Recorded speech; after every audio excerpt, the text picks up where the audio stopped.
বাংলাদেশটা দ্বিতীয়বার স্বাধীন হওয়ার পরে আমরা কয়েকদিনে 6, 7, 8, 9, 10 এই 4-5 দিনে অনেক জালেমকে নতুন করে জুলুম করতে দেখেছি। না, আপনি ঠিক করেননি, আপনি থামেন। এক জালেমের হাত থেকে যদি আর এক জালেমের হাতে আমরা পড়ি, তো 1000 মানুষ জীবন দিল কোন কারণে? এখনো 2700 মানুষ বেডে, হাসপাতালের বেডে এখনো কাতরাচ্ছে। এই জন্য এগুলো যারা করছেন আপনি থামবেন। আমরা এক জালেম থেকে আর এক জালেমের হাতে যেতে চাই না, আমরা এই দেশটা তুলে দিতে চাই কোরআনের হাতে। এ বিষয়ে কারো মত পার্থক্য আছে? কারা কারা জানের হাতে দিতে দেখে লিল্লাহে তাকবীর।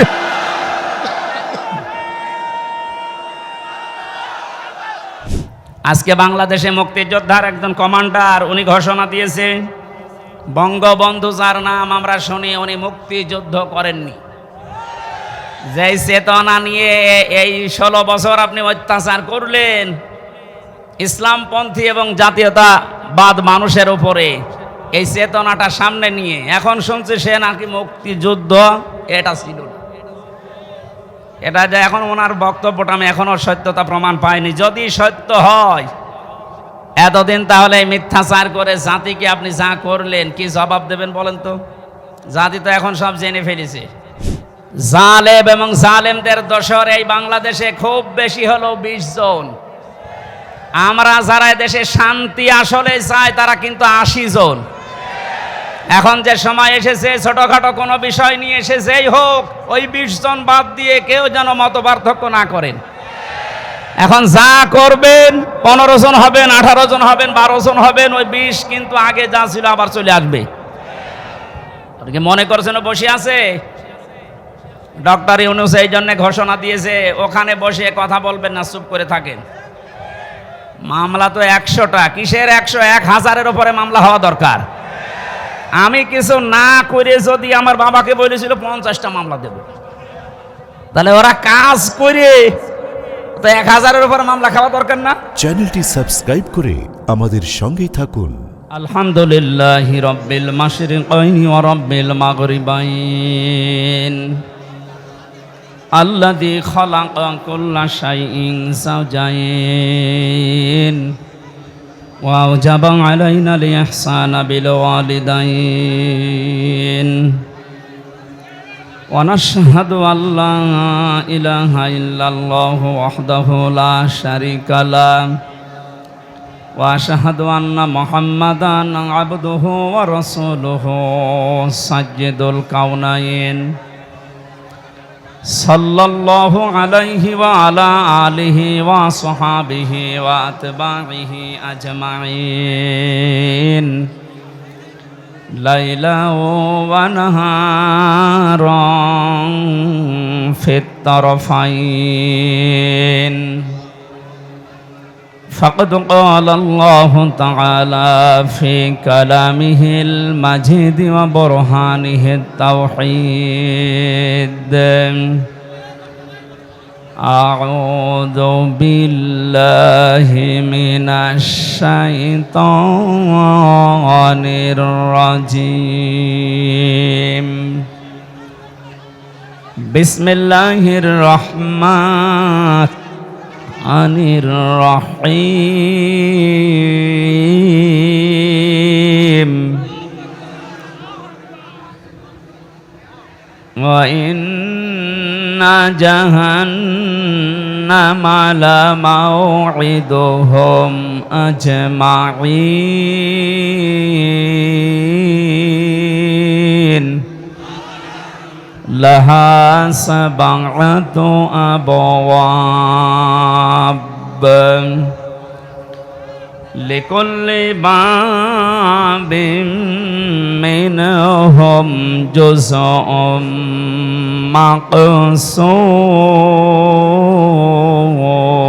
مقسوم صدقت يا ربنا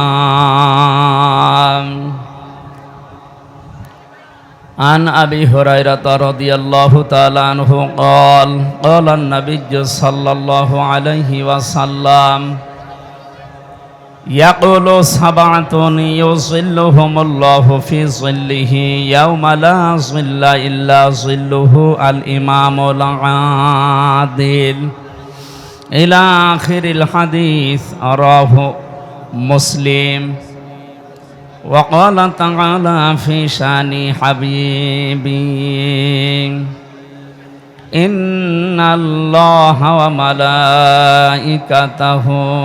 يصلون على النبي يا أيها الذين آمنوا صلوا عليه وسلموا تسليما اللهم صل على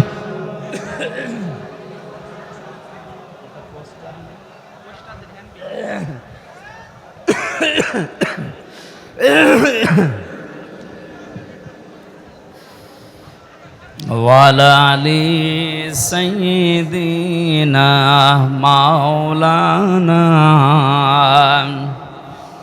দাও খোদা দাও আমায় আবার আমার দারাজ দিল দাও খোদা দাও আমায় আবার আমার দারাজ দিল দাওয়ালের মতো বীর সেনানি জাগাতে নিখিল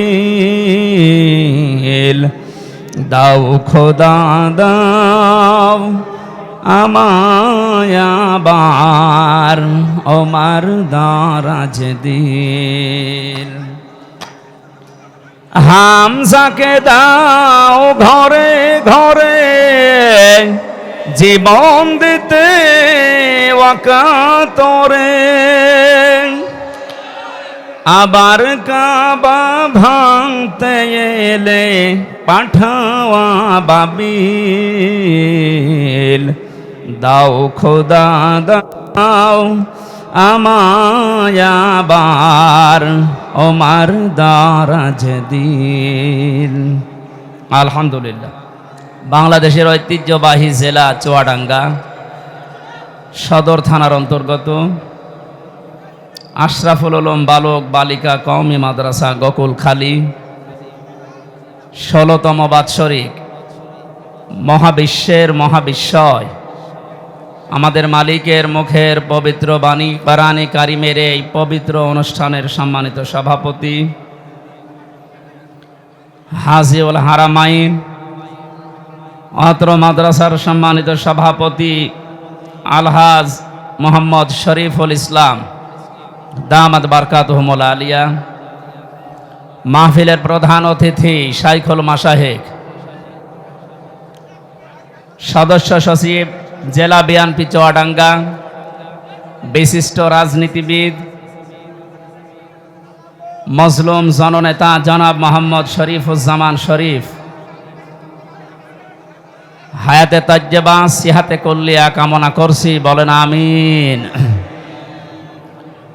মঞ্চে বসা আছেন বাংলাদেশ জামাতি ইসলামী চুয়াডাঙ্গা জেলা শাখার শ্রদ্ধাভাজন আমির, বিশিষ্ট রাজনীতিবিদ অ্যাডভোকেট মোহাম্মদ রুহুল আমিন দামাত বারকাতুহুমুল আলিয়া।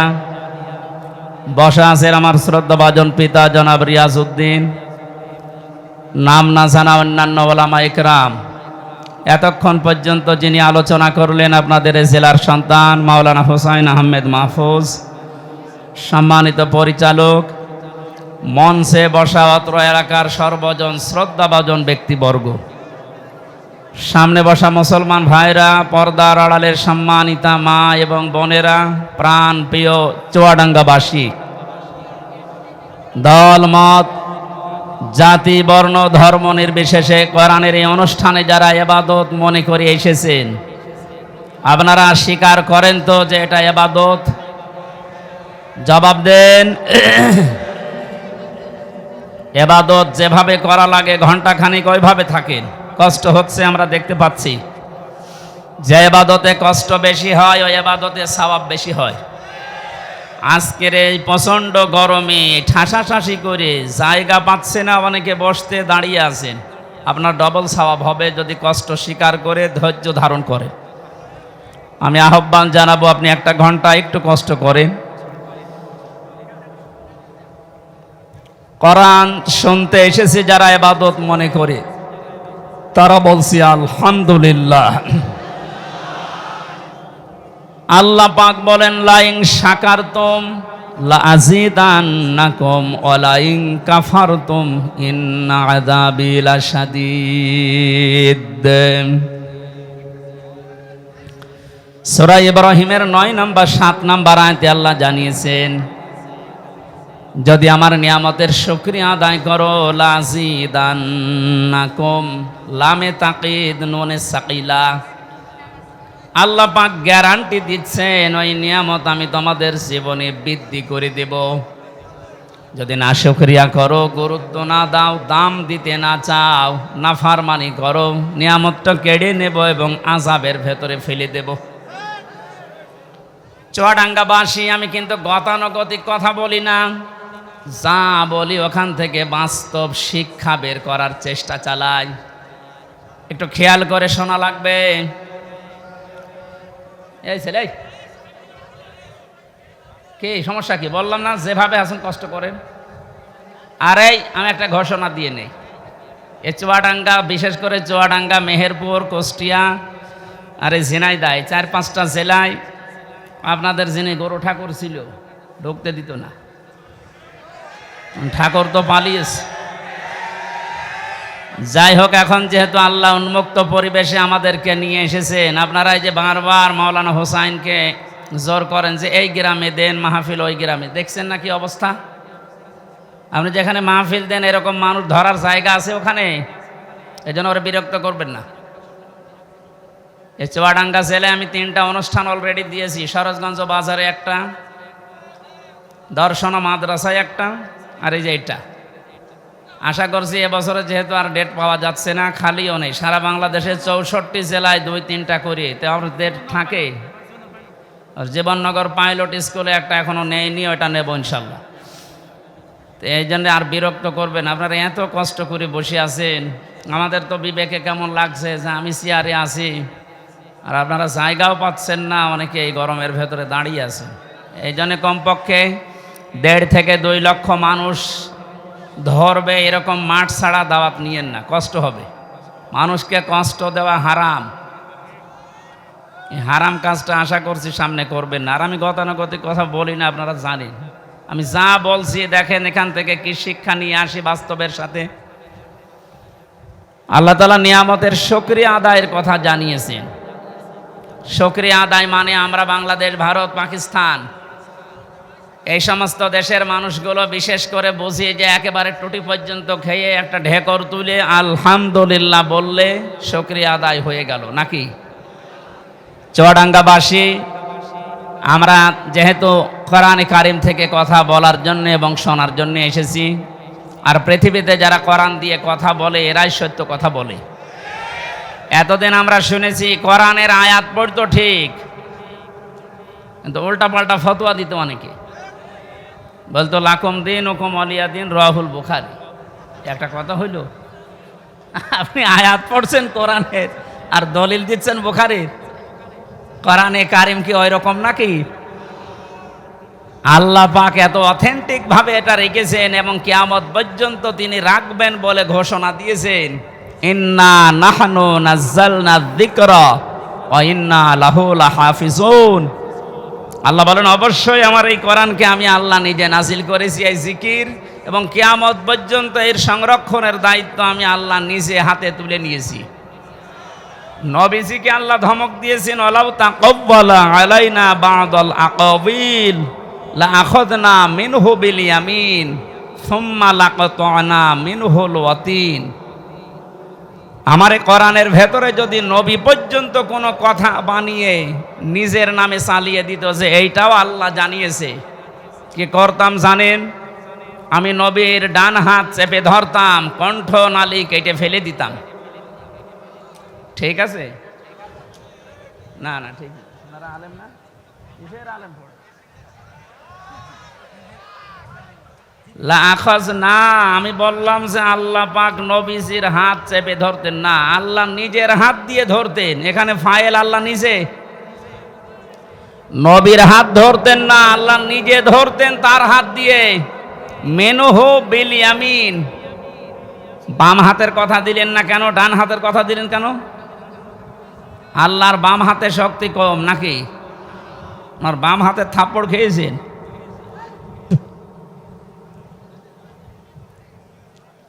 এখানে আল্লাহ যে বিষয়টা দিয়ে বোঝে ভালো, আমরা সেই বিষয়ের উদাহরণ কোরআনে সেট করা, ওই সমস্ত বিষয়গুলো বোঝাতে। আমরা যেহেতু ডান হাতের শক্তি বেশি, এইটাই সচরাচর জানি নাকি? আল্লাহ মিনহু বিশিমাল না দিয়ে মিনহু বিল ইয়ামিন দিয়েছেন। এবং নবীর হাত ধরতাম বলেননি, আমি নিজের হাত দিয়ে নবীকে ধরতাম, তার মানে শক্ত করি। দেখেছেন কত কঠিন কথা দিলেন, যে আমি নিজে আমার কুদরতের হাত, যেটা পাওয়ার, এই শক্তিশালী হাত দিয়ে নবীকে চেপে ধরতাম। যে বিষয় দিয়ে কথা বলে, আমার কোরআনের ভেতরে যদি বানিয়ে কথা বলতো যে এইটাও আল্লাহ জানিয়েছে, ওনার জহব্বা কেটে ফেলে দিতাম। যে নবীকে জীবনে কোনোদিন নাম ধরে ডাকলেন না, অসম্মান হবে, তার সম্মান নষ্ট হবে। এই কারণে নাম যেখানেই ধরেছেন রেসালাতের ঘোষণা দিয়েছেন, মুহাম্মাদুর রাসূলুল্লাহ। এইরকম পাওয়ারফুল সম্মানিত মানুষকে যদি বলে আপনার জহব্বা কেটে ফেলতাম, তাহলে যারা লাকুম দিন ও কম আলিয়া দিন বলে রাহুল বুখারী চালিয়ে দিচ্ছে, এদের কি কেটে ফেলা দরকার বলেন তো? আপনি কি কথা বোঝেন না আন্দাজে হাসতেছেন? এই যেন অথেন্টিক কিতাব এটা পৃথিবীতে। এই গুরুত্বপূর্ণ বিষয় আজকে শোনার জন্য যারা এসেছি, বিশ্বনবী জানিয়েছেন মান ক্বালা বিহি সাদাকা, যারা এই কোরআন দিয়ে কথা বলবে তোমাদের সামনে, তারাই সত্য কথা বলবে, কিন্তু কথাগুলো কোরআন থেকে হওয়া লাগবে। কথা বুঝতেছেন? আমান হাকামা বিহি আদালা, যারা কোরআন দিয়ে বিচার ফায়সালা করবে, এরা ন্যায় বিচার কায়েম করতে পারবে। এই যে গত 4-5 দিন আগে আমার মামলা যতগুলো ছিল সব খারিজ করে দিয়েছে, আমার কোনো দোষ পাই। আমি সহ মুফতি হারুন ইজহার, মাহমুদুল হাসান ভাই এবং ওসামা ভাই সহ যারা আমরা ছিলাম মামলায়, সবগুলো আদালত দেখে বলছে কি দেখে বিচার করব, কোনো মাল নেই যা। আমি মনে হয় বলতে গেলাম আদালত প্রাঙ্গণে দাঁড়িয়ে, যে স্যার মাননীয় আদালত, এই মামলাটা আপনার কাছে আজ 3 বছর ছিল, আপনি 3টি বছরে কতবার এই মামলা পেয়েছেন, দিতে পারেননি। আজকে যে একেবারে বললেন কোনো মাল নেই, এতদিন কি মাল ছিল? উনি বলতো যে হুজুর আমার হাত বাঁধা ছিল। কি ছিল? আজকে যখন হাত ওনার খুলেছে, শুধু এই বিচারপতির না, সারা বাংলাদেশের হাত আমরা এভাবে খুলে দিতে চাই। বৈষম্য বিরোধী ছাত্র আন্দোলনে যারা যোগ দিয়েছিল, যারা আন্দোলন করেছিল, তাদের যে 9টা দফা ছিল, তার 1 নম্বরে কারো হাত বাঁধা থাকবে না। এ বাংলাদেশে আমরা দেখেছি শুধু একজনের হাত খোলা ছিল, বাকি সবার হাত বাঁধা, এমনকি কাওয়া কাকু পর্যন্ত ও হাত বাঁধা। আমারে বাবা গিয়েছিল স্বরাষ্ট্র মন্ত্রণালয়ের কাছে, বলে না আমার হাত বাঁধা, তেরো চেয়ারে বসার দরকার কি? হ্যাঁ, একটা স্বরাষ্ট্র মন্ত্রী সে যদি বলে আমার হাত বাঁধা, হাত খোলা আছে কার? এই 3 বছরে জেল খাটার পরে আমি দেখেছি হাত একজনেরই খোলা ছিল। সে যাই হোক, আমরা চাই ওনার মতো হাত এই দেশে 1628 জন মানুষ এই চেয়ারে বসে আছে। 1628 জন যে চেয়ারে বসে আছে, সব হাত আমরা খোলা রাখতে চাই। আবু সাইদ যেভাবে হাত খোলা ছিল, সবার হাত এভাবে খোলা রাখতে চাই। কথা বলেন ঠিক কিনা?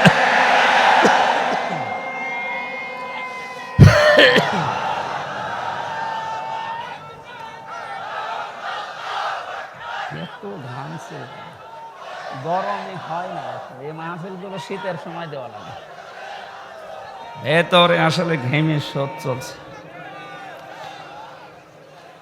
চুয়াডাঙ্গাবাসী এটা রেকর্ড হচ্ছে, কালকে সারা বাংলাদেশের সব আনাচে কানাচে ছড়িয়ে যাবে। আমি উদ্দেশ্য করছি এখানে 18 কোটি মানুষ আমার সামনে, সবাইকে জানাচ্ছি হাত যেমন খুলে গেছে, কিয়ামতের আগে যেন এই দেশে আর কারো হাত বাঁধা না থাকে। আগামীতে যারা আসবে তারা যেন এভাবে হাত খুলে রাখে, যেন আমরা ন্যায় বিচার করতে পারি। আর ন্যায় বিচারের জন্য এটা লাগবে।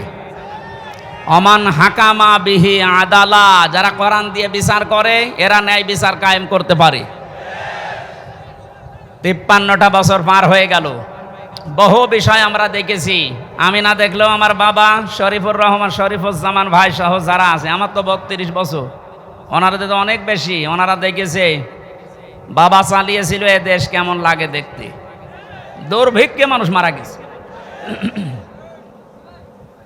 আজকে বাংলাদেশে মুক্তিযোদ্ধার একজন কমান্ডার, উনি ঘোষণা দিয়েছে বঙ্গবন্ধু যার নাম আমরা শুনি উনি মুক্তিযুদ্ধ করেননি। যেই চেতনা নিয়ে এই 16 বছর আপনি অত্যাচার করলেন ইসলামপন্থী এবং জাতীয়তাবাদ মানুষের উপরে, এই চেতনাটা সামনে নিয়ে এখন শুনছি সে নাকি মুক্তিযুদ্ধ এটা ছিল না।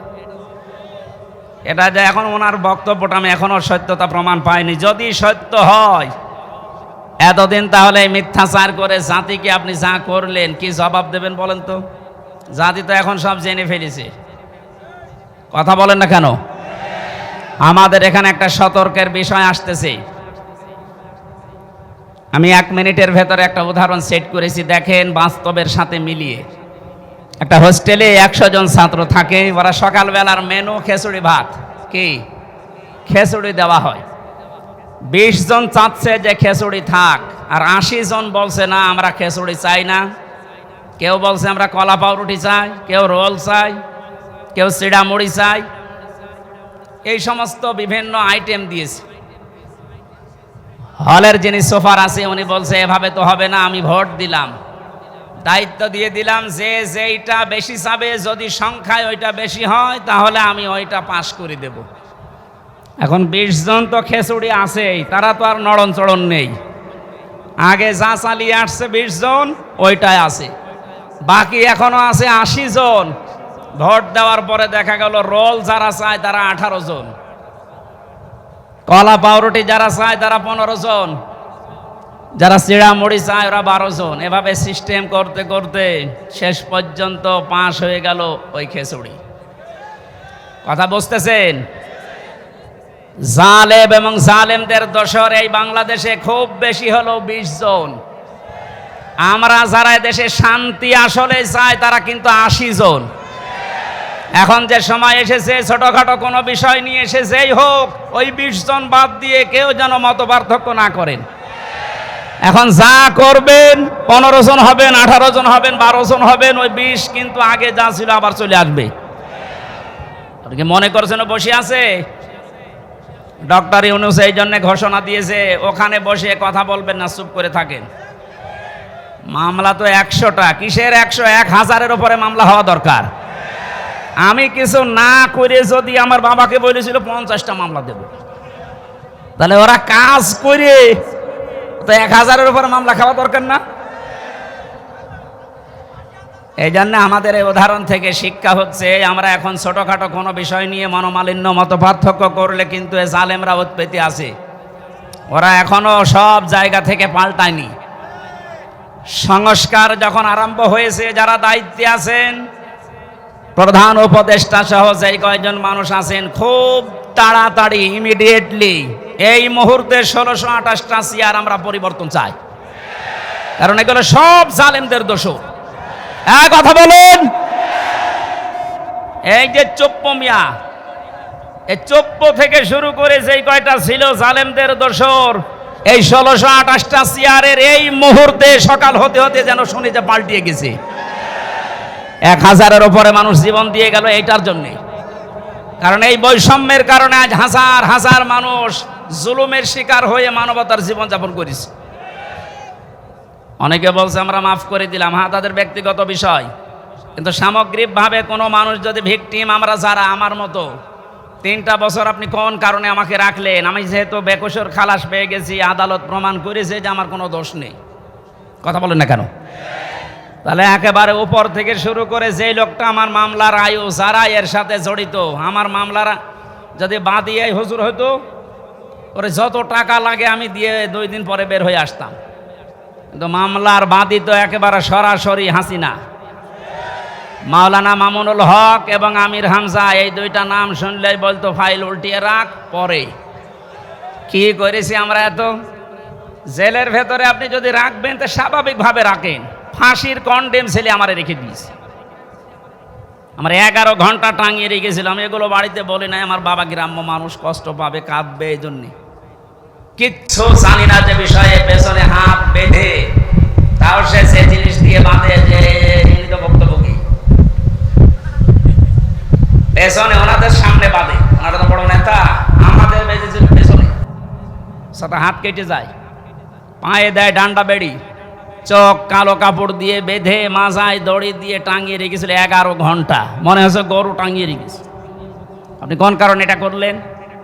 এটা যদি 1 দিন 2 দিন 5 দিন 10 দিন হতো, রিমান্ডের ওই 10 দিন মেনে নিতাম। মাটির নিচে নিয়ে গেলেন কোন কারণে? আয়না ঘর শুধু আপনারা নাম শোনেন, আমি তো নিজে পরীক্ষিত দেখেছি। এরপরও অনেকে সাফাই গায়ে যে কি করেছে যে ওর পালিয়ে যাওয়া লাগলো, কি করেছে আপনি কেন আসেন, আপনাকে দেখাচ্ছে। যারা বলে যে কি করেছে, আমার মনে হয় তাদেরকে আয়না ঘরে 7 দিন রাখা দরকার। দেখ কি করেছে, কি করেছে এখনো টের পাও না। এই একটু শোনেন, নবীজির হাদিস হচ্ছে কেউ যদি জেনে শুনে জালেমকে সহযোগিতা করে, সাহায্য করে, সাপোর্ট দেয়, সে নবীর উম্মত থেকে বের হয়ে যায়। এখনো পর্যন্ত আয়না ঘর দেখার পরেও যদি কেউ জালেমের সাপোর্ট দেয়, সাফাই গায়, ও নবীর উম্মত আছে। আবার বলছে ভিডিও কলে, আপা ঘাবড়াবেন না, আপনি ঘাবড়ালে আমরা নরম হয়ে যাই। কত বড় শয়তান! ওরে ধরে এত পিটানো পিটিয়েছে, এখন অনেকেই বলছে না আর কার আশায় থাকবো, যে ঘাবড়ানোর কথা সেই ঘাবড়িয়ে গেছে। আমার যতটুকু বাস্তবতা আমি দেখেছি, এদেশের 18 কোটি মানুষ যদি আপনাকে মাফ করে দেয়, ব্যারিস্টার আরমানের বউ আপনাকে মাফ করবে না, আমার ওই ছোট মেয়েটাও আপনাকে মাফ করবে না। 3টা বছর আমার থেকে, 1 বছর রেখে গিয়েছিলাম, এখন 4 বছর। কেন এই কষ্ট দিলেন আপনি? যদি ব্যক্তিগতভাবে আপনার উপর রাগ থাকতো আমি মাফ করে দিতাম। আপনি তো আল্লাহর টার্গেট। জালেম যারা, এরা টার্গেট হামজার, শরীফের, কার? চুয়াডাঙ্গাবাসী ভালো করে শোনেন, এই জেলায় যারা জালেম ছিল ওরা কিন্তু শরীফের টার্গেট না, ওরা রুহুল আমিনের টার্গেট না, ওরা সরাসরি টার্গেট আল্লাহর। শব্দটা শুনতে ছোট মনে হচ্ছে। সূরা শূরা 42 নম্বর আয়াত, 25 নম্বর পারার 6 নম্বর পৃষ্ঠা 13 নম্বর লাইনে আছে। এটা ইবনে কাসিরে পাবেন। আল্লাহ পাক বলেন, ইন্নামাস সাবিলু আলাল্লাযিনা ইয়াযলিমুনান নাস, ইলা আখিরি আয়া। রব্বুল আলামিন বলেন, অবশ্যই আমি আল্লাহ মামলা দায়ের করব, কেস করব তাদের বিরুদ্ধে যারা মানুষ হয়ে মানুষের উপরে জুলুম করেছে। জুলুমের সীমা ছাড়িয়ে গেলে, দেওয়ালে যদি একেবারে পিঠ ঠেকে যায়, তখন মানুষ আর সহ্য করতে না পেরে কাজ করে। যেটার বাস্তবতা আমার কুষ্টিয়ায় হানিফের বাড়ি ভাঙা দেখে আমি দেখেছি। একটা মানুষের উপরে কত বড় রাগ হলে বাড়ির ইট পর্যন্ত খুলে নিয়ে চলে যাচ্ছে। আর একজনকে দেখলাম ঝিনাইদহে উলঙ্গ করে পিটিয়ে মেরে টাঙিয়ে রেখেছে। থাক, হিরণ হিরণ। এদের শুধু মানুষের শত্রু ছিল না, আল্লাহর শত্রু ছিল। আমি বাস্তবে দেখেছি ঝিনাইদহে যেখানেই কোরআনের অনুষ্ঠান হতো, ও যে প্রশাসন দিয়ে বন্ধ করে দিত। আল্লাহ এমন শাস্তি দিয়েছে, পৃথিবীর ইতিহাস হয়ে আছে হিরণ। এই জন্য জালেমরা কিন্তু পৃথিবীর মানুষের মামলার আসামি না, এরা আল্লাহর মামলার আসামি। আপনি কি আল্লাহর মামলার আসামি যারা, আল্লাহর অভিযোগে অভিযুক্ত যারা, তাদের পক্ষ নিতে পারেন? বলেন পারেন? আপনার বিবেকটা কাজে লাগাবেন। নিয়ামতের শুকরিয়া আদায়ের কথা বলছিলাম। কেউ যদি কোনো নিয়ামত পেয়ে শুকরিয়া আদায় করতে চায়, 3টা মাধ্যম আছে। 1 নম্বরে মুখে স্বীকার করা যে হ্যাঁ এটা নিয়ামত। আমরা মুখ দিয়ে স্বীকার করলাম যে এটা নিয়ামত। কেন? বাস্তবে দেখেছি এই যে বিশাল অনুষ্ঠানটা কোরআনের কথা শোনানো হবে বলে ওরা সাজিয়েছে, এই অনুষ্ঠানটা আগস্টের 5 তারিখের আগে যদি কেউ করতে চাইতো 10 জায়গায় অনুমতি নেওয়া লাগতো। 6 তারিখ, 7 তারিখ, 8 তারিখে একটা ঘোষণা এসে গেছে ডক্টর মোহাম্মদ ইউনূসের পক্ষ থেকে। অন্যান্য ধর্মের মানুষেরা যেভাবে তাদের ধর্মীয় অনুষ্ঠান পালন করে, এদেশে মুসলমানেরা কোরআন প্রচার করবে, কোনো মহারথীর অনুমতির প্রয়োজন আর নেই। এটা নিয়ামত না? কত বড় নিয়ামত আপনি জানেন? কয়েকদিন আগে বাংলাদেশ জামাত ইসলামী কুষ্টিয়া জেলা শাখার উদ্যোগে পুরা কুষ্টিয়া জেলার প্রায় 550 আলেমকে দাওয়াত দিয়েছিল একটা সেমিনারে। সব ঘরানার আলেমরা ছিল। 3.5 ঘন্টা থেকে 4 ঘন্টা সেখানে আলোচনা করেছে কোরআনের ওপরে, হাদিসের ওপরে। আপনি একটু ভাবেন তো, এটা যে 550 আলেম এক জায়গায়, আগস্টের 5 তারিখের আগে এত মানুষ না, 5 জন আলেম এক জায়গায় হলে 10টা মামলা হয়ে যেত।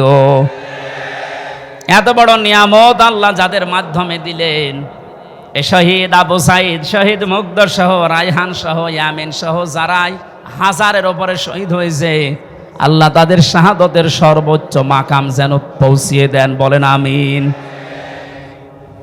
আমরা স্বীকার করছি যে মুক্ত জীবন এটা নিয়ামত, কিন্তু এদেশের ওই যে 20% এখনো পর্যন্ত স্বীকার করছে না। গতকালকের একটা ভিডিও, সে এখনো পর্যন্ত জালেমের সাফাই গাচ্ছে যে না, উনি কি কিছু করেনি দেশের জন্য? হ্যাঁ করিস। একটা রাস্তা বানাতে যদি 2 কোটি টাকা খরচ হয়, 3 বার বাজেট করে 9 কোটি টাকা খরচ করিস। 2 কোটি খরচ করে 7 কোটি আল্লাহর রাস্তায় নিয়ে চলে গেছে। এই যে আল্লাহর রাস্তায় নিয়ে গেছে বললাম কেন? ওই দরবেশের কারণে। দরবেশ কত টাকা আত্মসাৎ করেছে দেখেছেন? 36,000 কোটি। আপনি জীবনে যদি গণনা করে তো জীবন শেষ হয়ে যাবে। দরবেশের যদি এই হাল হয়, যেগুলো ধরবেশ, ওগুলোর অবস্থা কি? আমার মনে হয় পালিয়ে যারা গেছে এদের টাকা পয়সাগুলো ডক্টর ইউনূস ঘোষণা দিয়েছে, এগুলো সব ফিরিয়ে আনা হবে। তাড়াতাড়ি করেন, সবগুলো ফিরিয়ে নিয়ে আসেন। শুধু ফিরিয়ে নিয়ে আসা না, যারা টাকা পয়সা আত্মসাৎ করেছে, বেগম পাড়া বানিয়েছে, এদের স্ত্রী সন্তান পুত্র যা আছে সব রাষ্ট্রের কাজে লাগান। টাকা পয়সাগুলো নিয়ে এসে আপনি একটু দেশের মানুষের কাছে দেন, দেখেন দেশটা দাঁড়িয়ে যাবে। কোনো অভাব নেই এদেশের, অভাব শুধু সুষ্ঠু বন্টনের। এই সুষ্ঠু বন্টন যেন হয়, আমরা এরকম মানুষকে এখন সামনে চাই। কথা বলেন ঠিক কিনা? ওনার যখন বলল যে আমার 2টা ছেলে হাফেজ আলেম হবে, আমার মন হৃদয় ভরে গেছে। এরকম মানুষকে আপনি দায়িত্ব দেবেন, যে মানুষগুলো কোরআনে কারিম নিজে পড়ে, সন্তানকে পড়ায়। আমি এর আগে শুনেছিলাম যে ওনার ভাই, যে টরিক ভাই নাকি, উনি একটা মাদ্রাসা অলরেডি নিজে একা একা চালায়, এবং চুয়াডাঙ্গার ভেতরে ওইটা নাকি একটা মডেল। কয়েকদিন আগে আমি মালয়েশিয়া ছিলাম, মেজানুর রহমান আজহারি ভাইয়ের সাথে কয়েকটা প্রোগ্রাম ছিল। উনি আমাকে বলছিল টরিক ভাই সালাম দিয়ে, উনি আসবে বাংলাদেশে কিছুদিনের ভেতরে। কুষ্টিয়াতে একটা প্রোগ্রাম নেওয়ার কথা জানিয়েছি, কুষ্টিয়ার স্টেডিয়াম মাঠে। উনি আর আমি থাকবো, আপনারা ইনশাল্লাহ যাবেন, দাওয়াত দিয়ে দিলাম অগ্রিম। চুয়াডাঙ্গাবাসী 100 জনের 80 জন আমরা এখন স্বীকার করে নিলাম যে হ্যাঁ, এটা আমাদের জন্য নিয়ামত। কিন্তু ওই জালেমরা তারা এখনো পর্যন্ত স্বীকার করে না যে এই স্বাধীনতা এটা নিয়ামত। কথা বলেন না কেন? তাহলে নিয়ামত পাওয়ার পরে আমরা যারা 80 ভাগ শুকরিয়া আদায় করলাম, মুখ দিয়ে স্বীকার করছি যে হ্যাঁ এটা নিয়ামত, 20 ভাগ যারা আছে এখনো পর্যন্ত স্বীকার করছে না। আপনি মাঝে মাঝেই দেখবেন ওরা নতুন নতুন ইস্যু তৈরি করে এই 20 জন বিশৃঙ্খলা তৈরি করছে। প্রথমে ওরা অমুসলিমদেরকে দিয়ে চেষ্টা চালিয়েছিল সংখ্যালঘু নাম দিয়ে।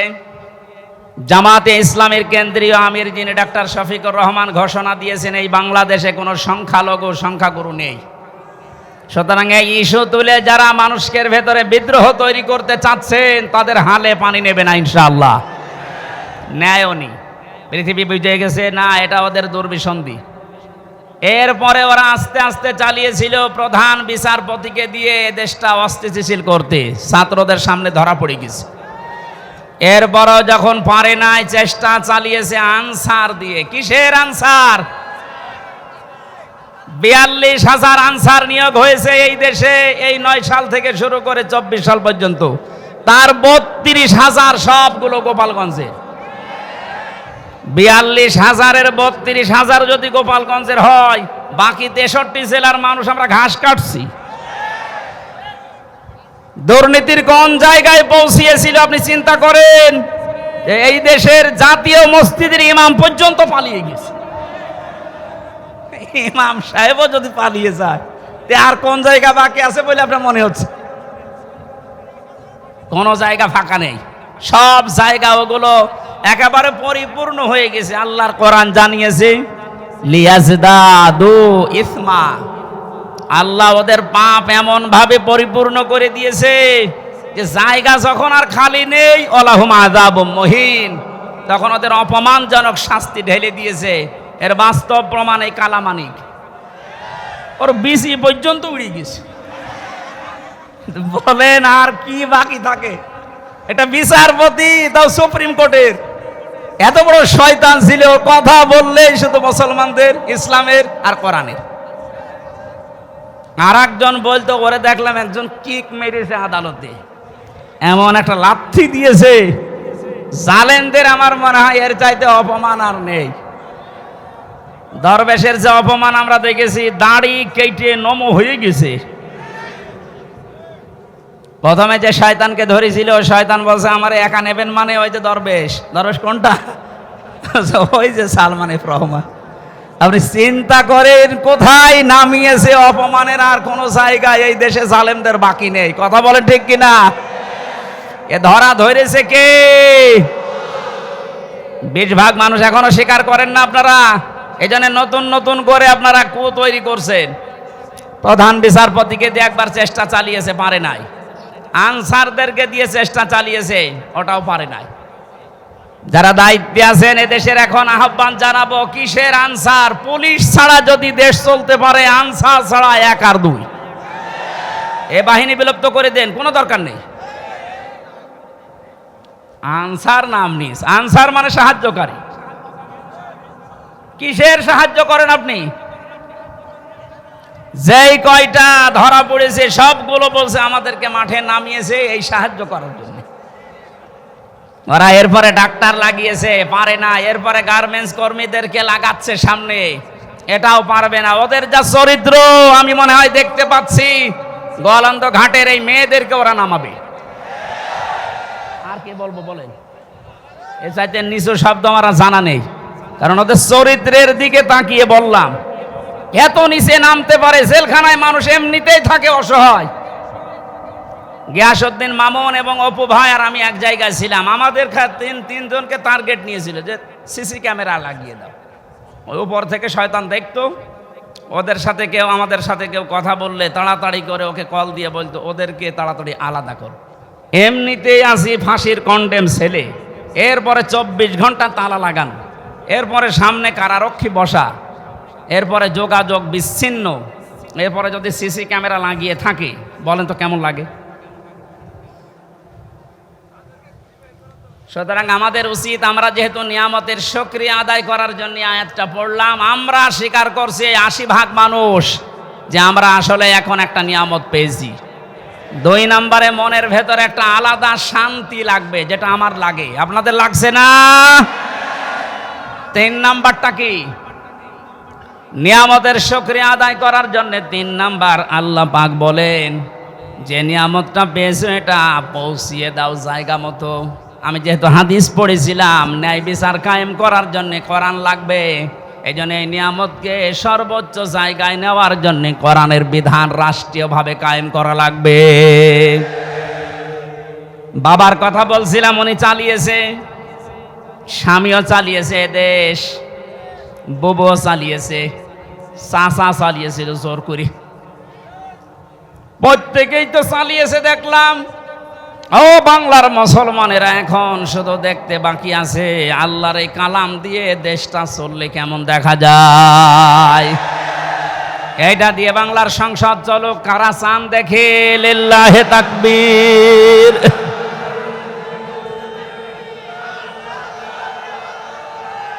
আলহামদুলিল্লাহ ভাই,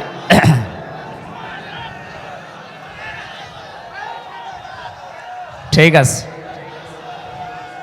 নিয়ামতের শুকরিয়ার যে তিনটা শর্ত পেলাম, মুখে স্বীকার করা, অন্তরে আনন্দ পাওয়া, আর নিয়ামতকে তার সর্বোচ্চ জায়গায় পৌঁছিয়ে দেওয়া, এটা পৌঁছাতে আল্লাহর কালামের বিকল্প নেই। এই জন্য ন্যায় বিচার যদি আমরা এখন দেখতে চাই, বিচার ব্যবস্থা লাগবে কিসের? আরো জোরে বলেন।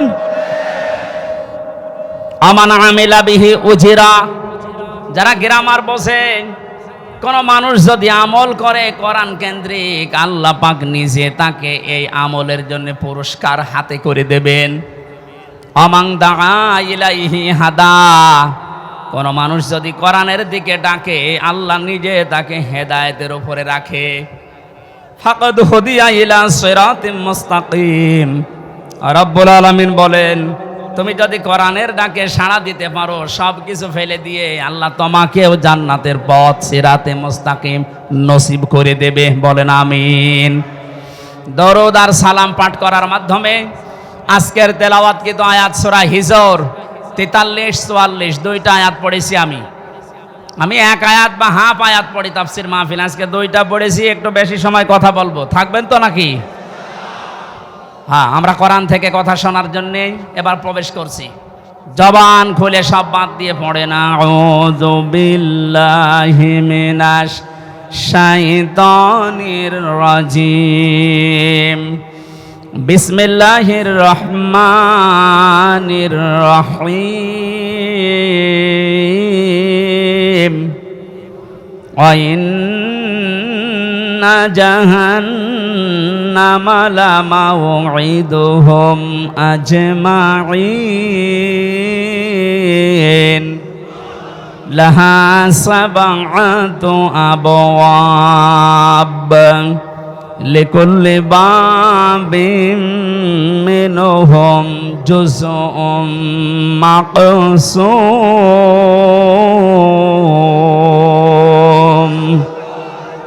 সাদাকাল্লাহুল আযীম।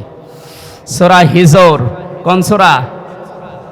99টা আয়াত আছে। সূরা হিজরের শেষ নাম্বার আয়াতে আল্লাহ আমাদেরকে জানিয়েছেন, ওয়া'বুদ রাব্বাকা হাত্তা ইয়াতিয়াকাল ইয়াকিন। হে নবী, আপনি আপনার রবের ইবাদত করেন ওই দিন পর্যন্ত যতক্ষণ আপনার কাছে ইয়াকিন না আসে। এখানে ইয়াকিন শাব্দিক অর্থ হচ্ছে মউত। তাফসিরে মুফাসসির লিখেছেন ফি জিলালিল কোরআনে, ইয়াকিন মানে এখানে আল্লাহ মউতকে ইন্ডিকেট করেছেন। সুতরাং আমাদের ইবাদত করা লাগবে 2 দিন, 5 দিন, 10 দিন না, একেবারে মরণ পর্যন্ত। কথা বলেন ঠিক কিনা? এখন ইবাদত পৃথিবীতে যে যেই ধাঁচে করছে, তার জন্য আল্লাহ জান্নাতের নিয়ামতগুলো ওইভাবেই সাজাবেন। আমরা জানি জান্নাত 8টা। জান্নাত কয়টা? জান্নাত মূলত একটা, এর স্তরগুলো আল্লাহ সাজিয়েছেন 8টা। আমরা প্রসারিত জানি, কিন্তু কোরআনে কারিমে আল্লাহ জান্নাতের স্তর সাজিয়েছেন 100টার উপরে। দুনিয়াতে যে ধরনের ইবাদত করবে, কাজ করবে, আমল করবে, কিয়ামতের ময়দানে আল্লাহ তাকে ওই ধরনের জান্নাতে প্রবেশ করাবে। সিস্টেম অপর পৃষ্ঠায় দেখুন, যেই মানুষটা দুনিয়াতে যে ধরনের অপরাধ করবে, গনা করবে, পাপ করবে, আল্লাহ পাক কিয়ামতের ময়দানে তাকে ওই ধরনের জাহান্নামের দরজা দিয়ে প্রবেশ করিয়ে শাস্তি দেবে। জাহান্নামের বর্ণনা কোরআনে কারিমে আয়াত অনুযায়ী আল্লাহ বলেন, লাহা সাবআতু আবওয়াব।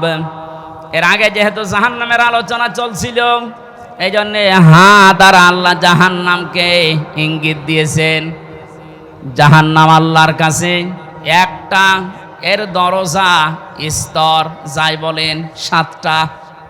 লিকুল্লি বাবিম মিনহুম জুজউম মাকসুম, প্রত্যেকের জন্য আলাদা আলাদা দরজা আছে। দুনিয়াতে যে যেই ধরনের অপরাধ করবে, আল্লাহ পাক তাকে ওই দরজা দিয়ে ওই জাহান্নামে প্রবেশ করাবে। বলেন নাউজুবিল্লাহ। তাহলে আয়াত থেকে আমাদের শিক্ষা এই, আমরা এখন কোন ধরনের আমলে, কোন ধরনের গনার কাছে আছি, যার কারণে আল্লাহ এমন দরজা বানিয়েছে যে আমি ও দরজার উপযুক্ত হয়ে গেলাম কিনা। এই জন্যে আজকের এই তাফসীর মাহফিলে আমাদের আশা। আল্লাহ রাব্বুল আলামিন যে জাহান্নাম বানিয়েছেন এটা বিশেষ্য। এ পদটা পড়া কোরআনে কারিমে নামটা 59 বার আল্লাহ ব্যবহার করেছেন। পড়া কোরআনে কারিমে আমি ধারাবাহিকভাবে দেখেছি জাহান্নামের স্তরগুলো আল্লাহ সাজিয়েছেন 7টায়। প্রথম স্তরের নাম দিয়েছেন তিনি লাযা। এবার আমাদের এখান থেকে একটা বিষয় নেওয়া দরকার। লাযা নামে যে দরজা আল্লাহ বানিয়েছেন, এর কাজ কি, এটা কেমন, এর ভয়াবহতা কি, এখানে গেলে আল্লাহ কি কি ধরনের শাস্তি দেবেন, কোন কোন কারণে।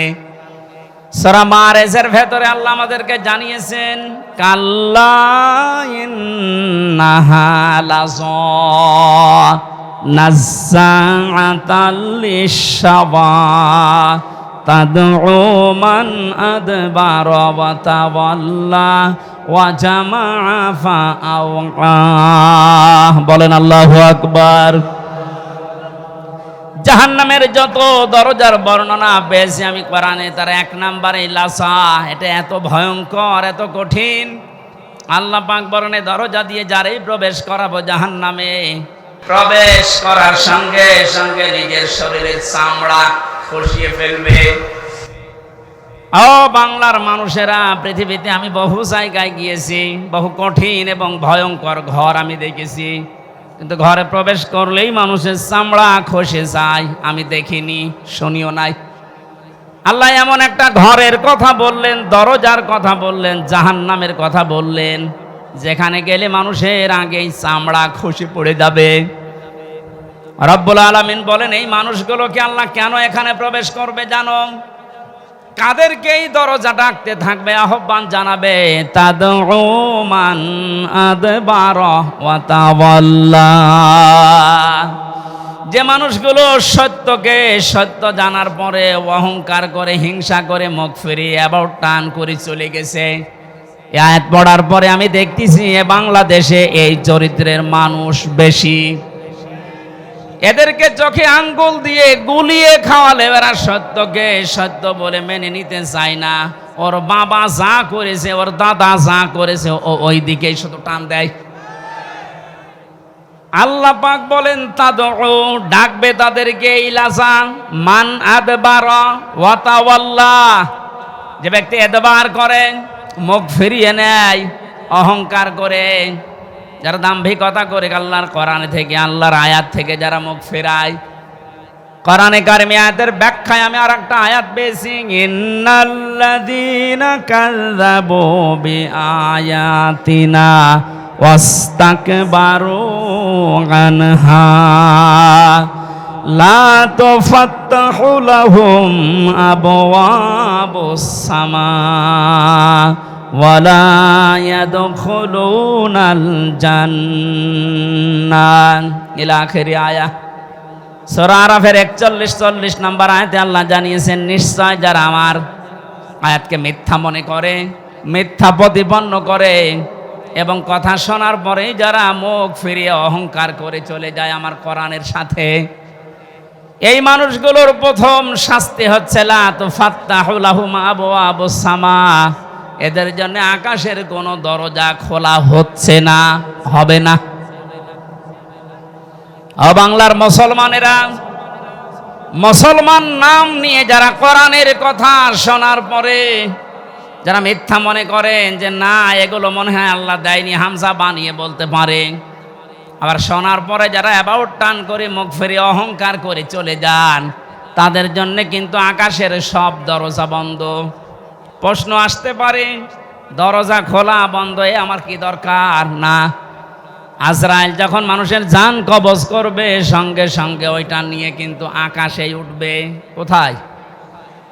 আল্লাহ 1 বছর যদি দিতেন যে বাপ, তাহলে একটা দরজা বন্ধ থাকতো। আল্লাহ আবওয়াব দিয়েছেন বহু বছর। কোরআনের কথা শোনার পরে যারা অহংকার করে চলে যাবেন, মরণের পরে আপনার একটা দরজাও আপনি খোলা পাবেন না, সব দরজা আপনার জন্য বন্ধ। তো ফাত্তাহু এটা মজারে, বর্তমান, ভবিষ্যৎ, প্রেজেন্ট, ফিউচার। সুতরাং এখন যারা আল্লাহর আয়াতের সাথে এই আচরণ করছেন তাদের আমল আকাশে ওটা বন্ধ হয়ে গেছে, কোনো দরজা খোলা নেই। মরণের পরে আপনার এই রূহকে আল্লাহ উপরে তুলতে দেবে না, সব দরজা বন্ধ করে দেবে। বিবেক থাকলে ভাবেন তো কত কঠিন বিষয় এটা। দুনিয়ায় এতটুকু বিপদে আজ হাজারো মানুষ নিজের দলের বিপক্ষে কথা বলতেছে, আর কিয়ামতের এই কঠিন ময়দানে সব দরজা আপনার জন্য আল্লাহ বন্ধ ঘোষণা দিয়েই দিল। ওয়ালা ইয়াদখুলুনাল জান্নাহ, এরা কোনোদিন জান্নাতে যাচ্ছে না, যাবেও না। আল্লাহ একটা উদাহরণ সেট করেছেন, হাত্তা ইয়ালিজাল জামালু ফি সাম্মিল খিয়াত, যতদিন পর্যন্ত সূচের ছিদ্র দিয়ে উট প্রবেশ করে যেতে না পারে। চুয়াডাঙ্গাবাসী কোনোদিন কল্পনাও আসে এটা যে সূচের ছিদ্র দিয়ে উট যেতে পারে? কথা বলেন না কেন? এটা যেমন অসম্ভব, আল্লাহর কোরআনের কথা শোনার পরে বিশ্বাস হতে চায় না, অহংকার করে চলে যাচ্ছেন আপনার জন্য জান্নাতে যাওয়া ওই রকম অসম্ভব। ওয়াকাযালিকা নাজিজিল মুজরিমিন, আল্লাহ বলেন পাপিষ্ঠদেরকে এইভাবে আমি শাস্তি লাগাবো। শাস্তির ধরন দিয়েছেন এখানে, লাহুম মিন জাহান্নামা মিহাদু ওয়া মিন ফাওকিহিম গাওয়াশ ওয়াকাযালিকা নাজিজিজ যালিমিন। এই চরিত্রের মানুষকে শুধু কবরে রাখতে দেরি, আল্লাহ জাহান্নামের চাদর উপরে বিছিয়ে দেবেন। আজ আমরা দেখি এই মানুষগুলো মারা গেলে এদের কবরে ফুল দেওয়া হয়, এদের কবরকে পাকা করা হয়, টাইলস লাগানো হয়, মোজাইক পাথর দেওয়া হয়। কথা বলেন না কেন? আল্লাহ পাক বলেন এই আয়াতের সাথে যাদের জীবন চরিত্রের মিল আছে, উপরে যদি ফুলের পাহাড় তৈরি করে দাও, নিচে আগুন লাগিয়ে দেব। এখনো হুঁশ আসে না আপনার? সারাটা জীবন কোরআনে কারিমের বিপক্ষে অবস্থান নিয়েছে, কোরআনের কথা শুনলে যারা অনুমতি দিতে চায় না, বাধা দিয়েছে। আমি নাম ধরে বলছি, এই টোটন মিয়া। আজকের যে দ্বিতীয় মেহমান মাওলানা হোসাইন, ওর বাড়ি আলমডাঙ্গাতে। আমি জেলখানা থেকে বের হওয়ার পরেই এই 6 মাস আগেও একটা মাহফিল নিয়েছিল আমার, ওনার কাছে অনুমতি নিতে গেছে, ধমক দিয়ে বলছে কোরআন শোনা দরকার কি, গান শুনতে পারো না? কোরআনের ব্যাপারে এই কথাও যেই দিন বলেছে সেই দিন থেকেই ও বেঈমান। ও যদি মারা যায় ওর জানাজা জায়েজ নেই, ওরে কবরে দেওয়া জায়েজ নেই, ওরে পুড়িয়ে ফেলা লাগবে। কারণ ও তো এমনিতেও জাহান্নামে যাবে, অমনিতেও জাহান্নামে যাবে। এটা আমি বানালাম। হ্যাঁ, সূরা আরাফ 8 নাম্বার 9 নাম্বার পারায়, 8 নাম্বার পারায় 8 পারায় আছে, 14 নাম্বার পৃষ্ঠার 7 নাম্বার লাইনে 40 নাম্বার আয়াত। এটা যত তাফসির আছে বাংলাদেশে আপনি খোলেন, একটাই কথা লিখা আছে, কোরআনের কথা শোনার পরে যাদের বিশ্বাস হয় না, অত অনুমতি দিতে পারতো যে ঠিক আছে কোরআন থেকে কথা বলবে, অসুবিধা নেই। একটা হিন্দুর কাছে গেলে পর্যন্ত সে একটু না একটু বিবেচনা করে, আর কিসের মুসলমান দাবি করে? ও সরাসরি ঘোষণায় দিয়ে দিয়েছে কিসের কোরআন, গান শুনতে পারো না। এই মানুষগুলো মারা গেলে কবরে আপনি যতই ফুলের পাহাড় তৈরি করেন, নিচে আল্লাহ আগুন লাগাবে। এ আয়াতে প্রমাণ।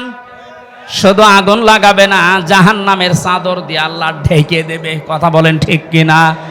ওয়াকাযালিকা নাজিজিজ যালিমিন, আল্লাহ এইভাবে করে জালেমদেরকে একটার পর একটা শাস্তি দিতেই থাকবে। আল্লাহ যদি শুধুমাত্র যে শাস্তি দিয়ে শেষ এতটুকু বলতেন, আমি আয়াতটা পড়তাম না। জালেম মারা যাওয়ার পর থেকেই শুরু, ও কতদিন পর্যন্ত ওর কবরে হাসরে জাহান্নামে শাস্তি হতে থাকবে আল্লাহ বাদে কেউ জানে না। এজন্য আমাদের এখান থেকে সাবধান হওয়া দরকার, আমরা যেন কেউ জালেম হয়ে না যাই। দুঃখজনক বিষয়, বাংলাদেশটা দ্বিতীয়বার স্বাধীন হওয়ার পরে আমরা কয়েকদিনে 6, 7, 8, 9, 10 এই 4-5 দিনে অনেক জালেমকে নতুন করে জুলুম করতে দেখেছি। না আপনি ঠিক করেননি, আপনি থামেন। এক জালেমের হাত থেকে যদি আর এক জালেমের হাতে আমরা পড়ি, তো 1000 মানুষ জীবন দিল কোন কারণে? এখনো 2700 মানুষ বেডে, হাসপাতালের বেডে এখনো কাতরাচ্ছে। এই জন্য এগুলো যারা করছেন আপনি থামবেন। আমরা এক জালেম থেকে আর এক জালেমের হাতে যেতে চাই না, আমরা এই দেশটা তুলে দিতে চাই কোরআনের হাতে। এ বিষয়ে কারো মত পার্থক্য আছে? কারা কারা জানের হাতে দিতে দেখে লিল্লাহে তাকবীর।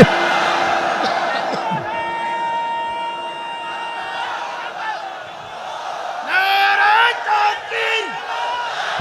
ইসলামের শত্রুরা হুঁশিয়ার, সাবধান।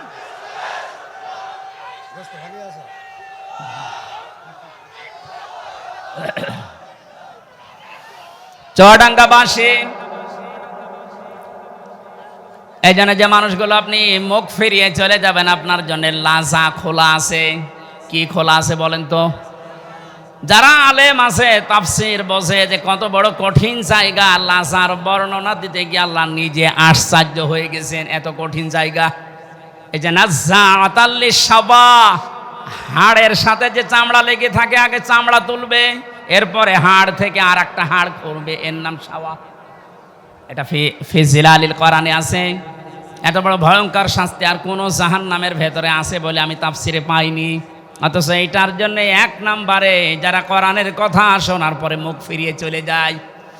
2 নম্বরে ও জামা ফাআওয়া, যারা সম্পদ জমা করে আর সংরক্ষণ করার জন্য চেষ্টা চালায়। এই 15 বছর আমরা এইটাই দেখেছি। জায়েজ না জায়েজ নেই, প্রত্যেকটা বিভাগের অবস্থা এই ছিল। বিচার ব্যবস্থার দিকে তাকান, কোর্টের ইট পর্যন্ত টাকা চাই। আপনি চুয়াডাঙ্গা কোর্টে যাবেন, যারা আছে ওরা তো টাকা চাই, কোর্টের ইটও বলে 10 টাকা দিয়ে যান।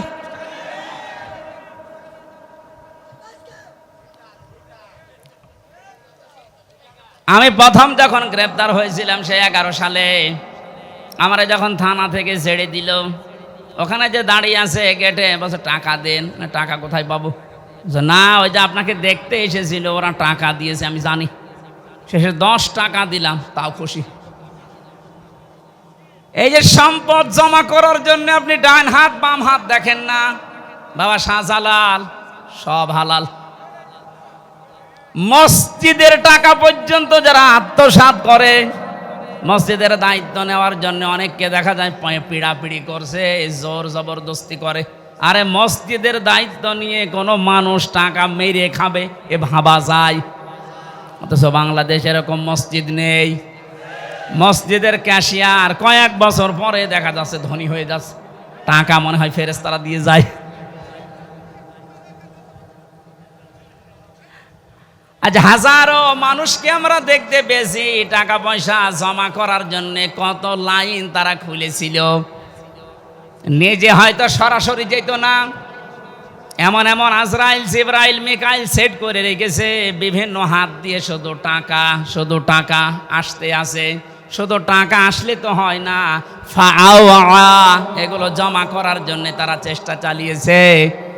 আল্লাহ পাক বলেন এই 2টা অপরাধ যারা দুনিয়ায় করবে, সম্পদ যারা জমা করে আর সংরক্ষণ করার জন্য চেষ্টা চালায়, এদেরকে আমি আল্লাহ লাজায় প্রবেশ করাবো। বলেন নাউজুবিল্লাহ। এই যে সম্পদ শব্দটা এই আয়াতের ভেতরে আছে, ওয়া জামা, এই শব্দটার ব্যাখ্যা করতে গিয়ে আমি তাফসিরে দেখেছি জামার ভেতরে 4টা বিষয় লুকিয়ে আছে। কয়টা? 1 নম্বরে টাকা পয়সা যারা জমা করে, শুধু জমা করে, এর হক আদায় করে না। পৃথিবীর কোনো জিনিস আপনি এক জায়গায় রাখবেন, দেখবেন নষ্ট হয়ে যাবে, ওটার গুণগত মান ঠিক থাকবে না। যেমন পানি যদি কেউ এক জায়গায় রেখে দেয়, পচন ধরে, পোকামাকড় তৈরি হয়, দুর্গন্ধ হয়। কথা বলছেন না কেন?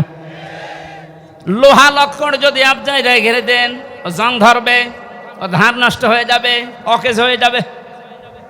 যত ব্যবহার করবেন তত ওর ধার ভালো থাকবে, ওর কার্যকারী ক্ষমতা ঠিক থাকবে। পানি যত ছেড়ে দেবেন তত স্বচ্ছ নির্মল পানি আসতে থাকবে। কথা বলেন ঠিক কিনা? পৃথিবীর কোনো জিনিস আপনি এক জায়গায় রাখলে ও ঠিক থাকবে না, এইটাই ফাইনাল।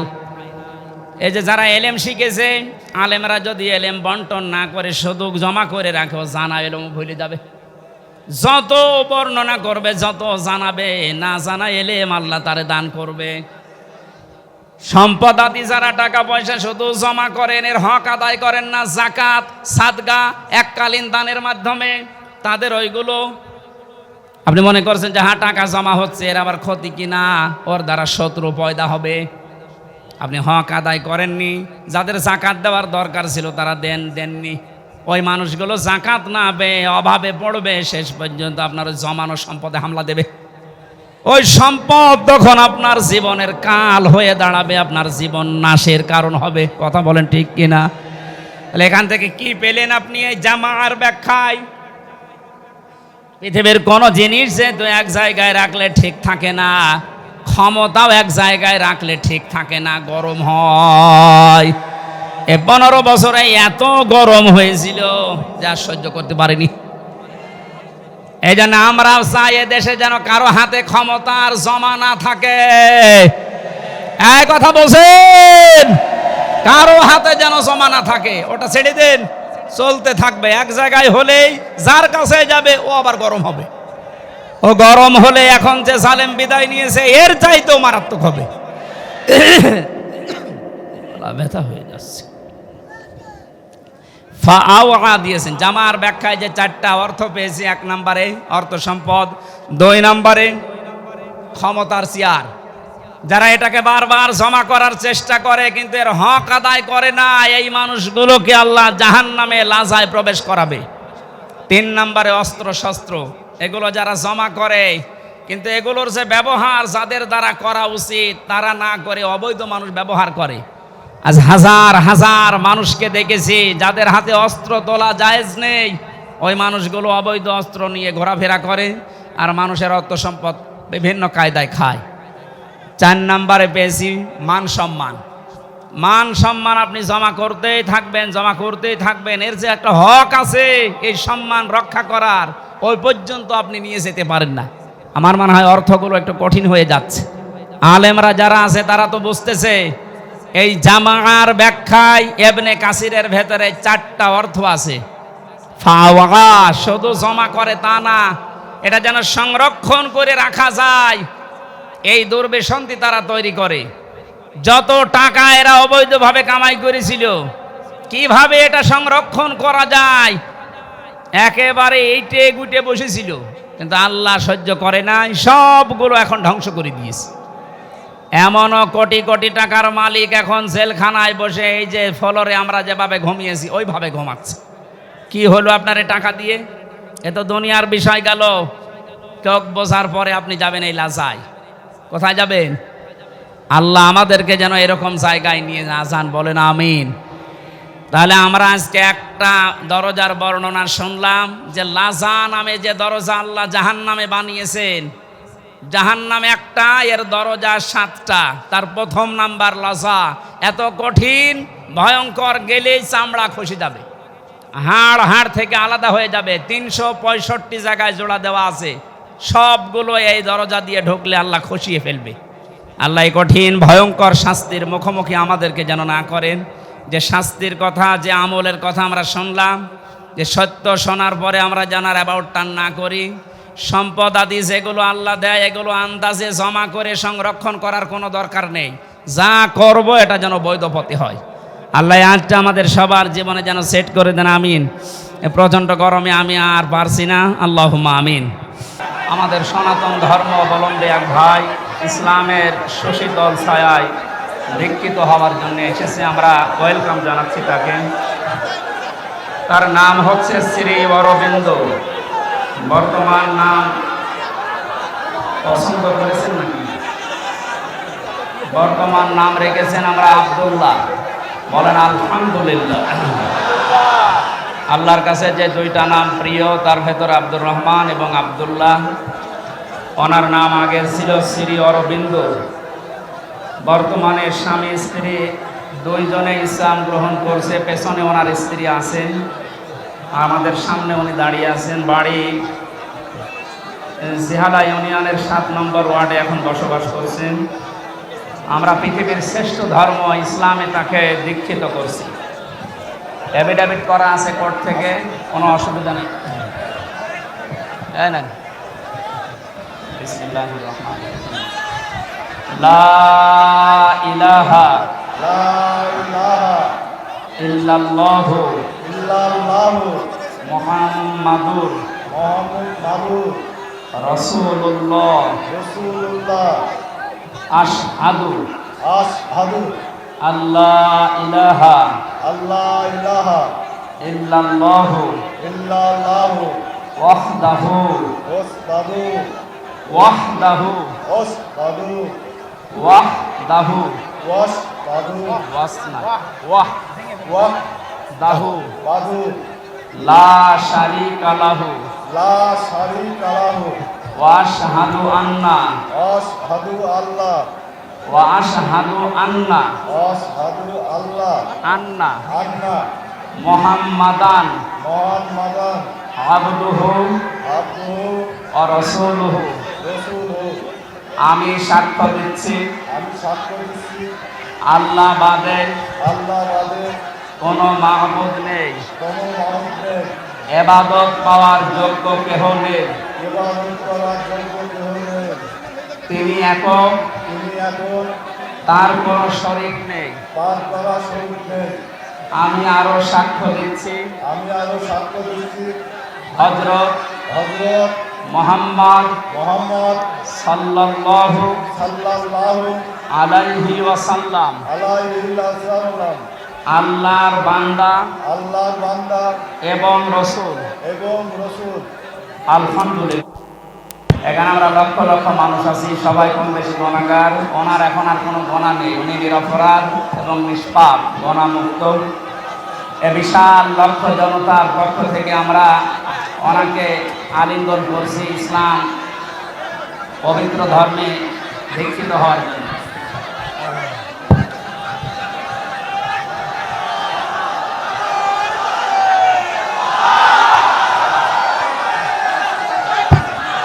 আপনি যান।